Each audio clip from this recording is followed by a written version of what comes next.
So big night tonight for you. You're doing pre and post on Bulls Countdown Live on CHSN. Yeah. And another season begins for the Bulls. We were debating earlier. We'll start with the prediction phase of the program. Okay. Because Mully and I were differing by two victories. David's all over me because I'm not as positive as he is. I'm not exactly over the top. I said 41 wins. He said 39. Okay. I said 39 because that's what they do. But I believe that they could live within that range. And honestly, with the Eastern Conference and how it shapes out, I know we'll get deeper into this thing. The difference of 2 wins could really mean being a 6th seed or maybe 11. 11. Yeah. So it's going to be a difference. They didn't do anything in the offseason really of note other than drafting Noah Essengate, trading Lonzo Ball for Isaac Okoro, though.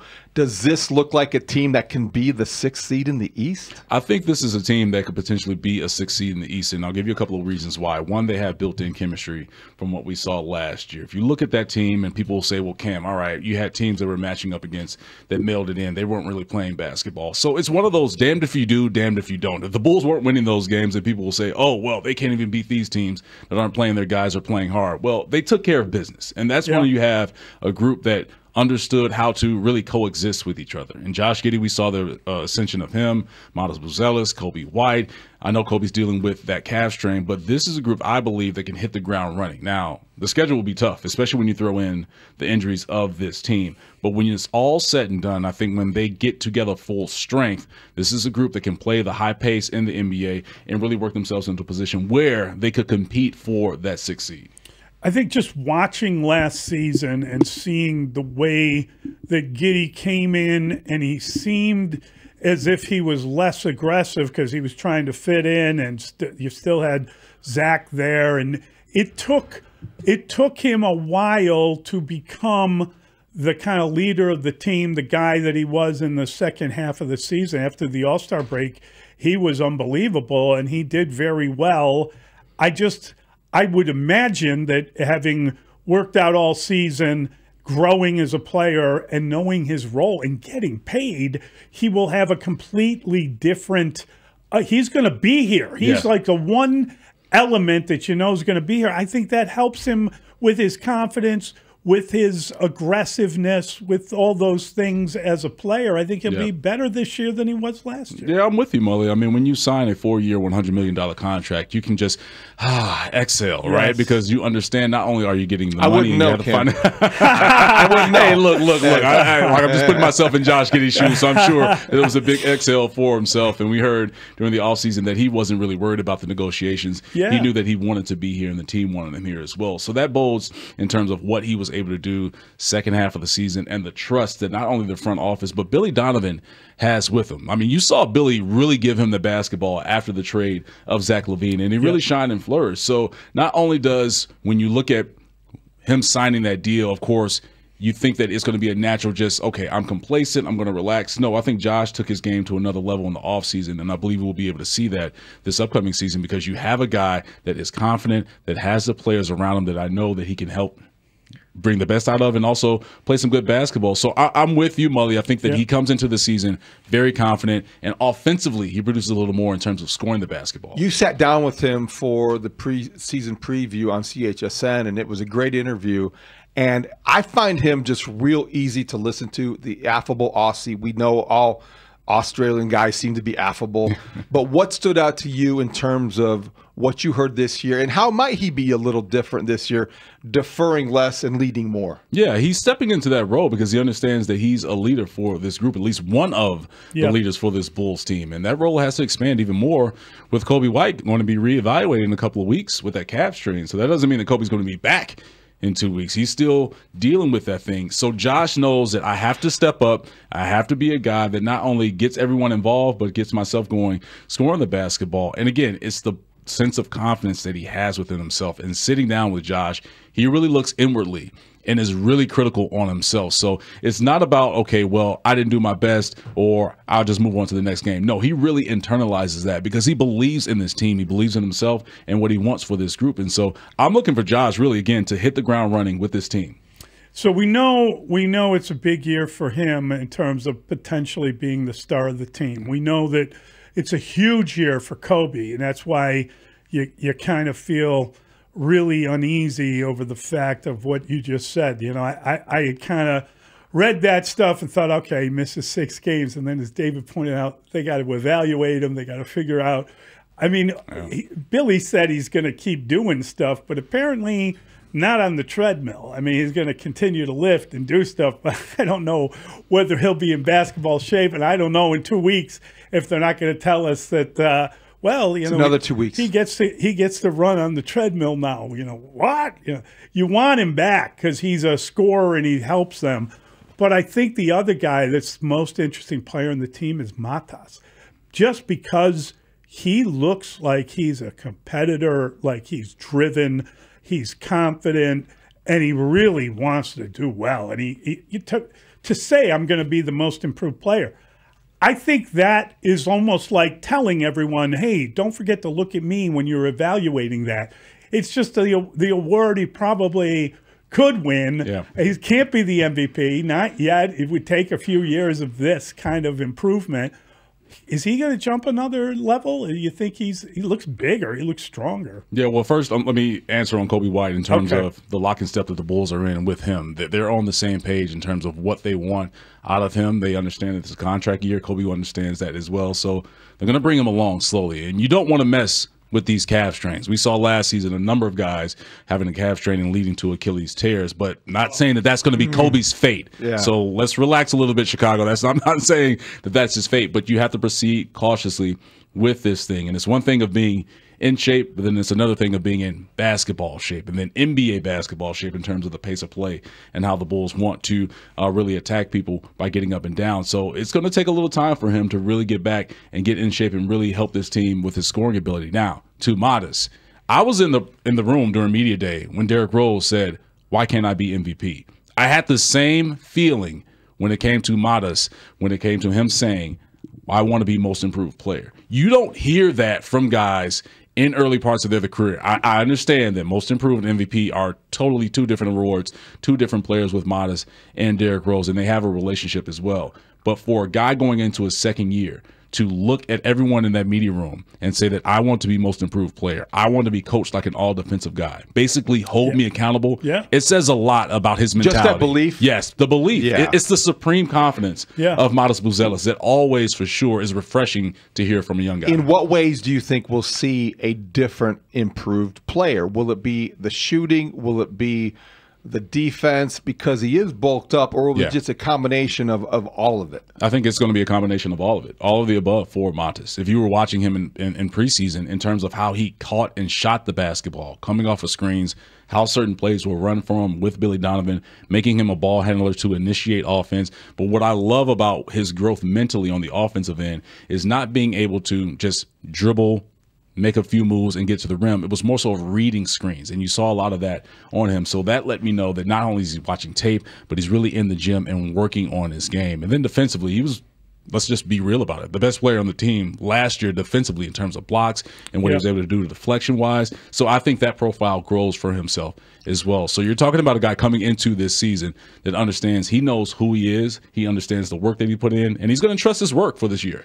I love a guy who's humble enough to have the season he had last year and then play in the summer league. I know it was only a game, but just to go there and to work out and do that. Right. And then to show up on media day and all of a sudden his body shape has changed a little. That means he's been working his tail off. Yeah.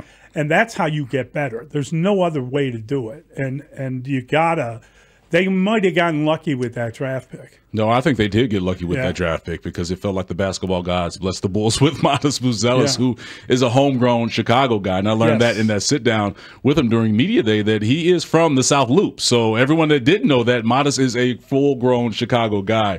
But he wants to really elevate this franchise. That's his thinking. He doesn't want mediocrity. He wants a guy, he wants a team, he wants a career where this team is back on the upper echelon of NBA teams. And when you have those type of guys in your building, in your gym, putting the work in, and you see the work coming out on the court, then the sky's the limit. He's their best shot blocker. But how will you, if you're the Bulls, defend the rim, protect the rim in the paint without Zach Collins for a month at least?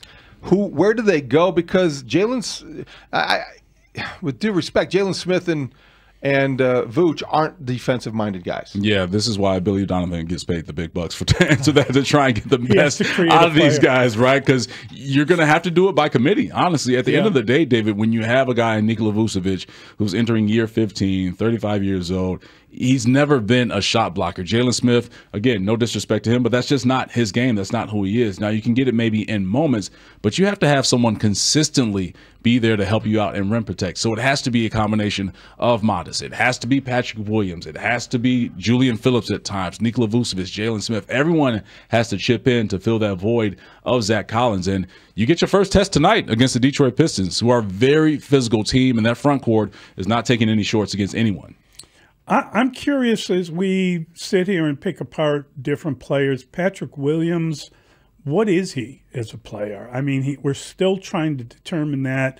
He's a guy that we had a caller earlier says he seems far too content with the way things are going. He's not like an aggressive personality. I thought that was an interesting comment, given the fact that he's on a 5-year, $90 million deal, and they couldn't move him if they wanted to. Yeah. Let's be honest about it. Could he help in some fashion in this mix, or is he? He's not a guy that I personally think about when I think about how the Bulls are going to improve this year, and maybe that's more from just being kind of worn down by people complaining about him than anything else.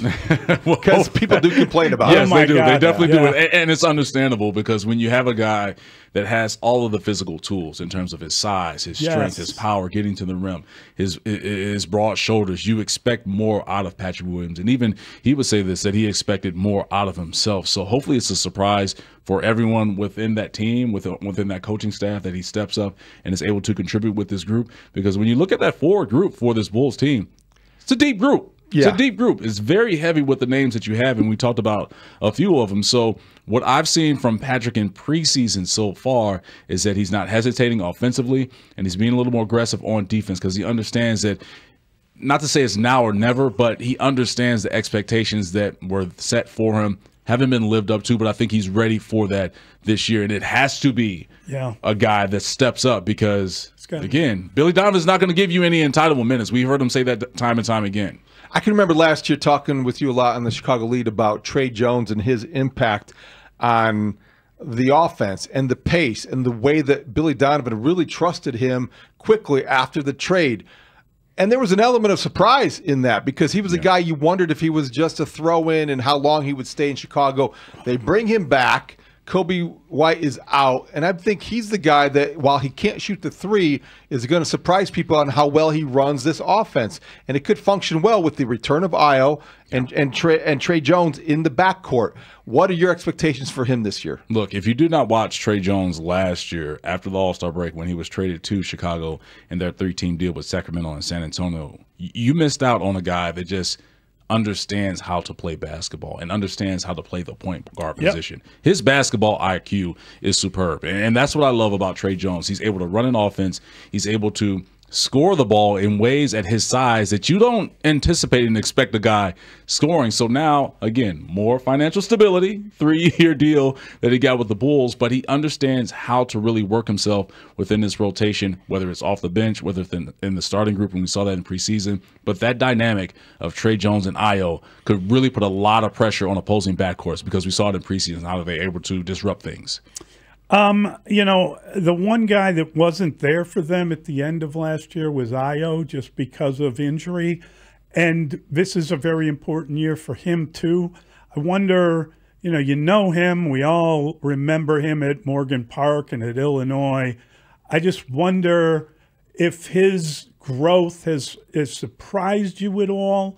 I thought he was going to be a better player in college than he wound up being, and yet he ended up doing better with the Bulls than I anticipated for him. And I think he second-round pick that paid off big time. No question about it. No question about it. Well, you got to remember this as well, Mully. He still was one of the best point guards in the country when he was at Illinois. Really took that team to a different the Ramblers. level. Yeah, until Loyola. Broke their hearts. That's a deeper story, because I have some thoughts on that one. But Io is a guy. Don't start talking Salukis on us. Hey, I'm just saying that Bruce Weber did not want to play our Salukis during the 03-04 7 era of that time because he knew that we would get after him. But Ayo, for who I know and who I've covered since he was a freshman at Westinghouse Career Academy, is someone that continues to add pieces to his game. And I'll just let you know about Chicagoans for myself. Like we see the talk that's going on, we internalize things, but we also put the work in to show you that we're going to continue to grow and get better. And Ayo is in a prime position in a contract year to really showcase what he can do on that court. And you got glimpses of it in the preseason where he not only led the team in scoring in preseason, and I get it, everybody's saying, Cam, it's preseason, nobody's really going hard, but you use that really as a launching point for your season. Ayo is ready for that. He's always been one of the better defenders on this Bulls team. So, Mully, I think that he's primed for a really strong season because with Kobe White out, you have opportunity there, and he's ready to step up and take advantage of that. Cam, but the way you talk with him, and I totally agree, and it's the way Bulls fans view him, almost with reverence because in respect for being a local guy who they've seen grow up here. Yeah. And you know what it makes me think is like he's in a contract year, and he might be tradable. But it's going to be so hard to trade him because of everything you just said. Do you become attached to somebody because of all he offers beyond what he is on the floor? He's great in the locker room. He's great for the community and the organization.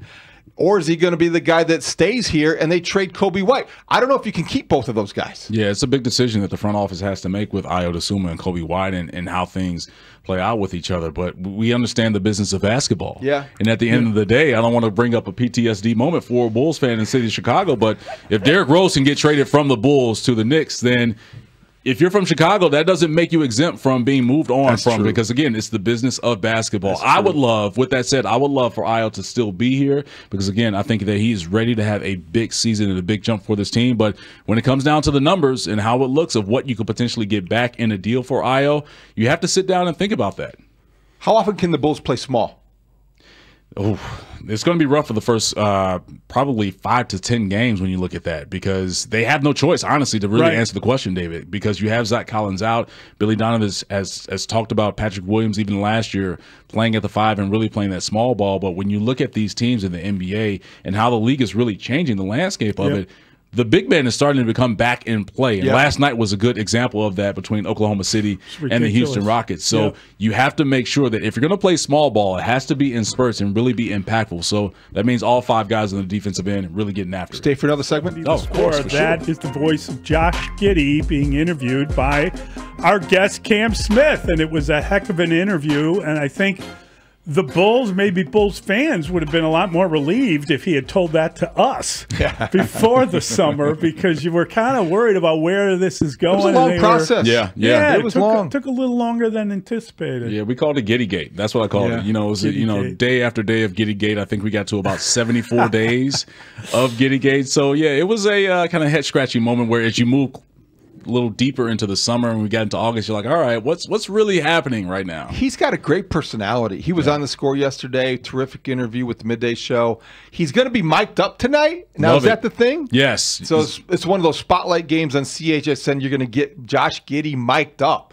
I'm the opener. And you love that, too. As a point guard as well, I'm just putting myself into my point guard mind because I was a former point guard. No, you know what? I'm not going to say was past tense. No, I'm still a point guard. I'm still a point guard, guys. Yes. So having a point guard mic'd up and knowing that they have to communicate every single moment that they're on the court, fans are going to get a really inside and in-depth coverage of that thing and just understanding of Josh Giddey. Whenever I played any sport, I had a tendency to go blue. So I don't think I'd want you mic'd up. Not when you're trying to compete. I hope he can clean it up. Who do you think will be the most surprising player on the Bulls this year? Man, that's a great question, David. I think the most surprising player that you're going to see on the Bulls this year is going to be Kevin Huerter.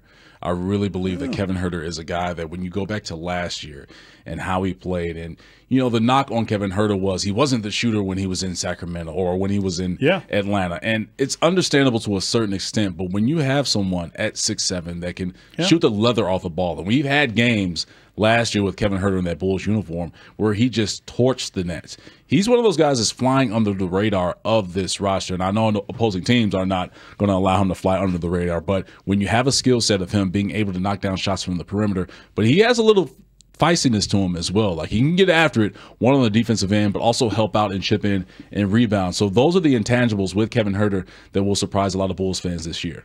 It's wild that you make that trade with Zach and the guys you get in return. Who I think when the trade was first made, there was a thought, well, they got these guys, but they're going to cut them. It's not going to. They're going to waive them. They're going to move them. And don't get comfortable. And now we're talking about we're lamenting one guy not being there, and then talking about the other two as capable of contributing. So it's kind of, I mean, it's a little unexpected the way that turned out, but I think the pace of play and the way they played in the second half last year probably was more surprising than anything else, the way that those guys contributed. Yeah, won 15 of their final 20 games. And I was on the side with you guys as well, seeing Zach Collins and Trey Jones and Kevin Huerter come over. Like, all right, they have a trial period to really prove themselves. And they did that. Yeah. And they fit within this offense and the scheme of Billy Donovan. So now you're not just looking at these guys saying, okay, well, they'll be waived or they'll be moved in the offseason. No, they can contribute to this group and help the overall attack of what Billy Donovan wants to do. Billy Donovan will be introduced tonight. They may mention the fact that he is a Hall of Famer now. That's great. A lot of that is because of what he accomplished at Florida. The NBA career has been respectable and successful, but he hasn't gotten a championship, certainly. But in your mind, with this team, what is his biggest asset? What will he have to do with this group that maybe – we'll get the most out of the roster? Look, one thing about Billy Donovan that I always respect and one that I love is that he'll sit down and speak basketball with you and fully explain, certain decisions that he made out there on the court. And if you haven't watched his post game, and hopefully you are watching it on CHSN when we started tonight, but he's a guy that is a basketball lifer. So I think his biggest asset that he has for this team is the depth of this team. And that's really where the NBA is moving, where you're going to have guys that are 7, 8, 9, 10 deep, where you can really overwhelm teams. And you saw with the Indiana Pacers last year and what they're able to do. Oklahoma City, there are a number of teams that are really molding themselves to have more depth off the bench. So that's the best asset that Billy Donovan has with this group, is that he can play a high pace, really get guys in there that can contribute and play both ends of the floor. He can communicate too. I mean, everybody kind of understands what their role is, what he's looking for, how he wants them to play. And won't he have to, because the rotation is going to vary depending on the matchups, and he's going to be a guy that we talk about in baseball all the time. Craig Counsell, the playoffs, the matchups matter. And Billy Donovan said the other night, you were probably there, that it doesn't matter who starts the game really to him. It's the way it goes throughout the game and who's on the floor at different times. How deep is this rotation, though, do you think? Is it a 9-man rotation, 11? What is realistic for this group? I think on some nights it could get to 11, and some nights it could be 9. I mean, Billy Donovan said it's going to be fluid throughout the season when you look at the starting lineup, but also the rotation. It's really up to these guys to set in stone of how many minutes that they're going to get. But matchup-wise, it's going to vary. I mean, tonight could be one of those 10, 11-man rotations just because of the physicality that the Detroit Pistons will bring. And also they have depth as well throughout their rotation in J.B. Bickerstaff. So you have one of these guys that understands that I have to make sure that whoever I'm putting in my rotation is ready to play. And when you go through these things of Billy Donovan and trying to mix and match to see what lineups and what attacks you can use to really get the best out of your team and really put opponent on the back of their heels, you have those options with Billy Donovan that he can make those decisions. So I think it's going to be fluid, David, throughout the season. But to fully answer it, it's going to be at least 10 deep. Well, excuse me, at least 9 deep for this Bulls team. I got to tell you, I'm very confused because Vegas listed the Bulls at like 32.5 wins. Oh. And they've done nothing but win 39 games for the last couple years and 40 the year before. Go get your money, Mully. Go get your money. They're offering free money. But I like that 32.5 number. Okay. Maybe for Noah Essengay in the NBA. Is that too high a number?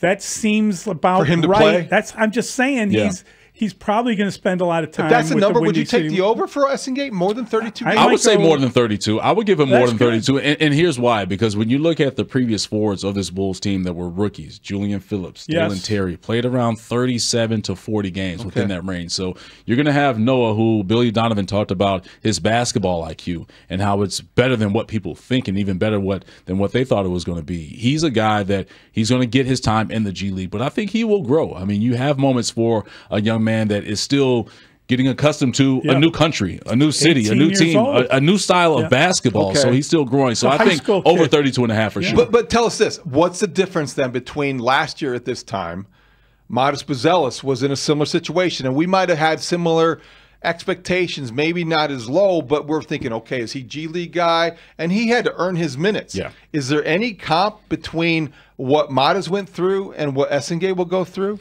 Yeah, I think the comp that you can make for Noah and Modest is them growing mentally and really the experience of getting out there on the court. So keep this in mind when you go back to the first half of last year with Modest.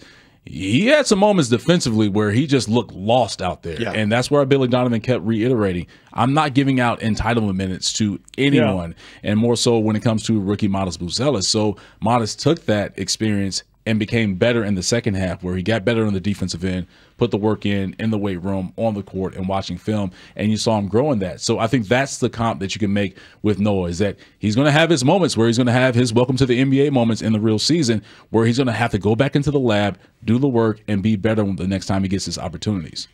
You mentioned Terry. I just don't know where to go with that. He switched numbers. I know, and that going back to number 7, that's what he wore in college in Arizona. I'll be even more confused as to who he is. Just Dalen is he's the guy that is most like Benny the Bull. He's put some more respect on Dalen Terry's name. He's very energetic. He's very energetic. Yeah. He's an energetic guy and understands what his role is. He's more interested in your job, I think, than his job. Look, Dalen wants to be a guy that makes an instant impact off of that Bulls bench. You can just see it in his approach. So one thing that stood out to me in preseason and watching Dalen is that him attacking and getting downhill, he's a little stronger in those rim attacks. And so that's a good sign that you want from a guy that is not going to have those opportunities of plays being run for him. He's not going to be a guy where it's going to say, hey, we need a shot, ISO situation, final seconds of the clock, get the ball to It's not going to be that. No. So he has to find other ways to make an impact on his team, and that's either cutting, moving, or being a defensive guy. Defensively is where I think he could help the most, especially for a team that doesn't have very many defense-first guys. Yeah, we saw it against the Cleveland Cavaliers in Cleveland in the preseason game, where for some reason Thomas Bryant was very ambitious and thought he was LeBron James or Luka Doncic and wanted to win the game, and there's Dalen Terry right there on his hip and got a big block. So those are the moments that you want to see more of from Dalen Terry. How about Isaac Okoro? Yeah, that's the big one. Yeah, he has a big chip on his shoulder, I believe, coming over from Cleveland, because you have and can make the comparison with Josh Giddey and what his situation was in Oklahoma City, where he was played out of the rotation. Yes. And essentially, when you look at it, the franchise in Oklahoma City, the franchise in Cleveland said, you're not good enough for our team, so we don't need you anymore. And so Isaac is coming into the season not wanting to prove to Cleveland that, no, I am a starter, I am a guy that can help this team or help a team out. But I can prove it to myself. So Cleveland will win the title this year. No, I'm not going that far.